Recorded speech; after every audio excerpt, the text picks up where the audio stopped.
marinig mismo sa bibig ninyo, miss, na inutusan kayo ni Hannah. Oo, tama po kayo. Si Miss Hannah Rodriguez po ang nagutos sa akin para gawin yun. I actually have to go to the infirmary na pag-usapan kami ni Doc tungkol dun sa mga bagong equipment na nire-request niya. Wait lang, di si Doc na lang yung papuntahin mo dito. Hindi mo na kailangan pumunta pa doon. Kinuha mo na nga sa akin yung anak ko. Pati si Leon kukunin mo. Siya na nga lang yung happiness ko. Ana! Lumigod ka na! Wala na nga sa itong ginagawa natin! Miss Hannah! Miss Hannah! Isa nyo, ang makita pa tayo ni Doc. Alam mo namang importante kay Christy yung eskwelahan. Bakit ba sinasabotahin mo sila? Because she owes me a debt. Nawalan ako ng anak dahil sa kanya. Bakit ba puro galit at paghihilati ang puso mo? Alam mo kung buhay sabihin niya. Sa tingin mo ba may pagmamalaki ka? Ano, nagawa mo na yung pinapagawa ko? Si Billy, natake ako. Kaya nakatakbo po silang dalawa. Pero hinahanap na po namin sila ngayon. Wala akong pakialam kung kailangan ninyong halugugin yung infirmary. Basta mahanap niyo lang sila, naiintindihan mo? Opo, sige po.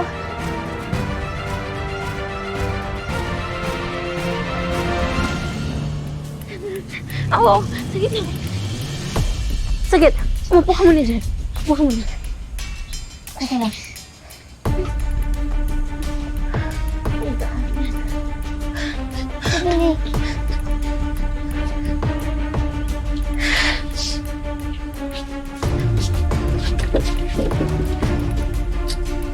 Tori, dito, bilisan mo.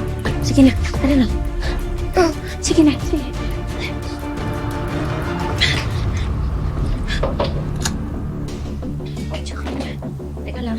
Teka lang ha.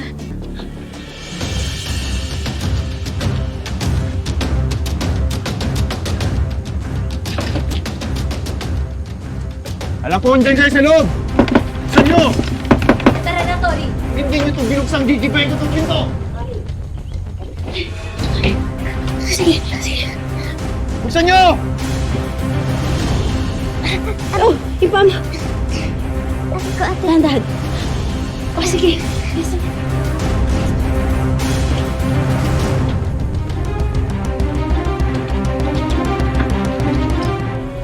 Kumawa ka.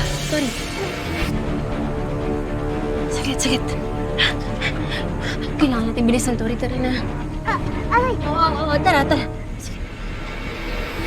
Tama, tama. Tara. Tori, bilisan natin. Bilisan muna natin, ha? Kailangan natin makalayo sa infirmary. Para hindi tayo mahabal yung aliw. Aray ko, ate. Wait lang. Going somewhere? Shaira? Paano? Patay ka na! Bakit? Dahil pinatay na ako ng nanay mo?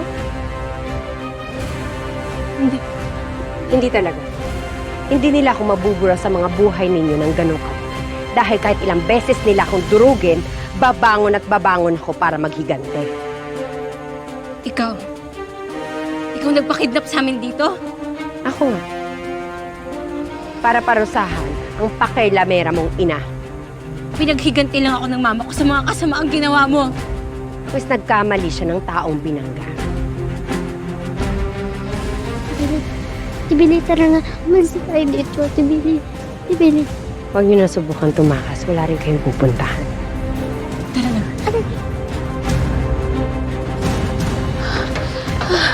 Kayo, mga wala kayong silbi. Nasaan ba sila? Habulin ninyo!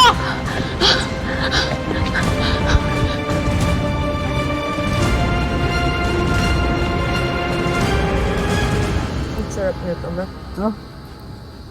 Thank you. Ma'am, may pulis po. Hinahanap daw po si Ma'am Christy. Bakit pinapasok? Eh, sabi po kasi importante daw pong makausap si Ma'am Christy. Pumasok. Ano kailangan niyo? Magandang hapon po. Kayo po ba si Miss Christy Salcedo? Anong kailangan niyo sa anak ko? May natanggap po kami reklamo laban sa kanya. Ako nga ako si Christy Salcedo. Sir, ano po yung reklamo laban sa akin? Miss Salcedo, inaaresto po namin kayo sa reklamong slight physical injury na isinampa ng Miss Hannah Rodriguez laban sa'yo. Ano po, sir?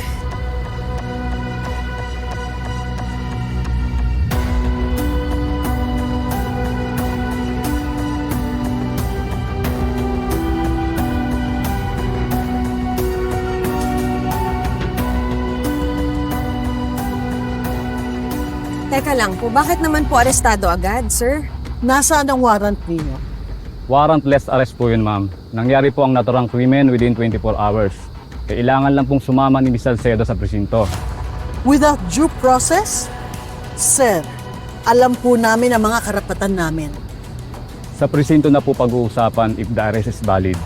May inquest prosecutor po tayo na magdidesisyon tungkol doon. Kailangan lang po magkaharap-harap doon. Tamang proseso po ito. Kailan lang sinabotahe ka ni Hana dahil sa loan mo sa bank? And now this. Alam mo ma, parang hindi talaga ako titigilan ni Hana sa panggigipit sa akin eh. Christy, hindi ka pwedeng makulong. Ganito na lang ma. Tatawagan ko yung abogado natin, pero sa ngayon, kailangan kong sumama sa kanila. Christy, no. Ma, kailangan kong mapatunayan na wala akong ginagawang mali. Sir, tayo na po. Sasama ako sa inyo.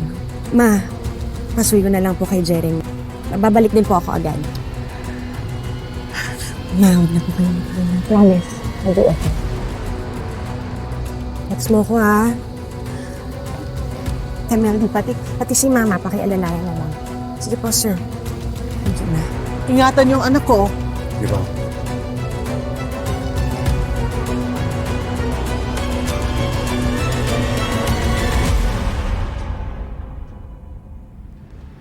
Eunice, good job. Dahil inaresto na si Christy ng mga pulis. Ginawa ko lang naman yung utos niya sa akin. If it's okay, gusto kong maging witness ka rin sa kasong sinampa ko laban sa kanya. Pero miss, aksidente talaga yung nangyari, diba? So, it doesn't matter. Nasugatan ako, Eunice. That's all the evidence I need para sa kaso ko. Nagsisisihan niya yung pagganting ginawa niya sa akin. Hindi ko siya titigilan. Pahihirapan ko siya gaya ng paghihirap na naranasan ko dahil sa kanya.